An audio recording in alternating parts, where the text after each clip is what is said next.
Hello, the third grade students. I hope that you are all doing good. Today's lesson is about the verb to have in the simple present tense. The objectives of this lesson are to know when and how to use the verb to have, and then we are going to use the verb to have in affirmative, negative, and the interrogative forms. So please everyone, I want you to pay attention and let's start. The first question that we have to deal with is when to use the verb to have. Yes, when to use the verb to have. First, A, to indicate the possession of objects. It's so easy. It's like when you say, I have a blue pen, I have two pencils. B, to indicate individual characteristics. That means when you are describing someone else or when you are describing yourself. I will give you examples. It's like when you say, Sarah has a long hair. And when you say, he has blue eyes. So this is how you describe someone. And you can even describe yourself and say, I have a white skin. I have black eyes, etc. C, we use the verb to have to indicate relationships. Example, he has a wife.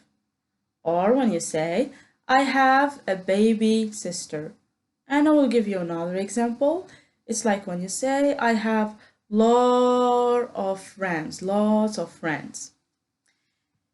Here we come to D. So we can also use the verb to have to indicate external obligation. And please everyone, I want you to focus. This is so important.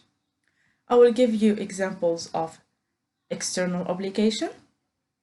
It's like when you say, I have to do my homework. Or when you say, you have to listen to your parents.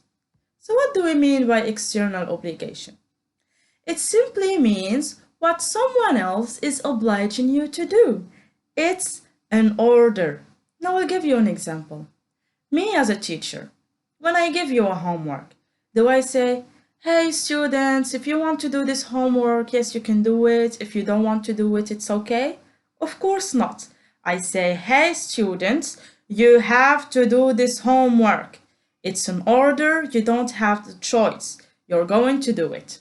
That's what we mean by external obligation. Now we come to how to use the verb to have in the simple present tense, and it's so easy. Here we have pronouns and then the verb to have. The pronouns that we have here are I, you, she, he, it, we, and they. So we say I have, you have, she has, he has, it has, we have, they have. What do you notice, everyone? Yes, for I, you, we, and they, we use have. But for she, he, and it, we don't use have, we use has. So I'm not going to say she have. Of course not. This is not correct. I must say she has, or he has, or it has. Now we come to affirmative, negative, and interrogative forms. The one that is in green is the affirmative form, and I hope that you remember. We said affirmative form, we use it when we are saying yes. So for I, you, we, and they. The rule is to use a pronoun plus have plus a complement. I will give you an example. You have to study. You is the pronoun, have is the verb, and then we have to study is the complement. And I hope that you notice you have to study is an external obligation. But for she, he, and it, the rule is to use pronoun plus has, then the complement. Example, she has to study. So here for you, for I, you, we, and they, we used have but for she, he, and it, we used has. You have to study, she has to study, or I have to study, he has to study, etc. The one that is in orange is the negative form, and I hope that you remember. We said the negative form, we use it when we are saying no. So for I, you, we, and they, the rule is to use pronoun plus don't have, then the complement. I'll give you an example. You don't have to study. But for she, he, and it, the rule is to use pronoun plus doesn't have.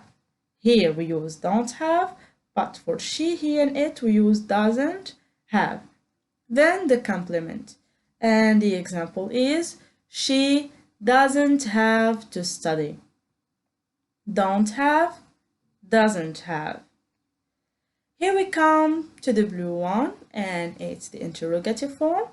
We said the interrogative form is when you are asking a question or when you are dealing with a question. And please, I want you always to remember, when you are writing a question, don't forget to write the question mark. Okay? So, for I, you, we, and they, the rule is to use do, then the pronoun. So here, we use the verb first, then the pronoun. It's not like the affirmative and the negative forms. They start with the pronoun, then the verb. But in the interrogative form, we always use the verb first. So for I, you, we, and they, the rule is to use do plus pronoun plus have, then the complement. I will give you an example. Do you have to study? Okay, this is clear. But for she, he, and it, we're not going to use do, we are going to use does. Does plus pronoun, then have, then the complement. And here the example is, does she have to study? So remember, I, you, we, and they, we use do you have to study? We use do. But for she, he, and it, we're not going to use do, we use does. Does she have to study?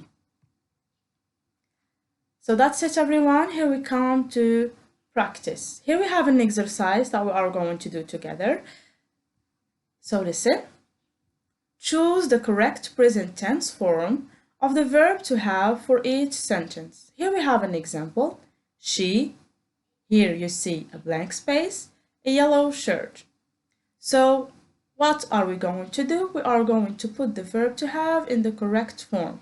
So she has a yellow shirt. Here, everyone, we have the affirmative form and the negative form. So as you see, we have A, B, C, D, and E. A says, my sister's, between brackets, have, then a blank space, an exam this afternoon. B says, Sammy have, between brackets, then blank space, then to do his homework. C says, my brother and his wife, between brackets, do not have, blank space, children.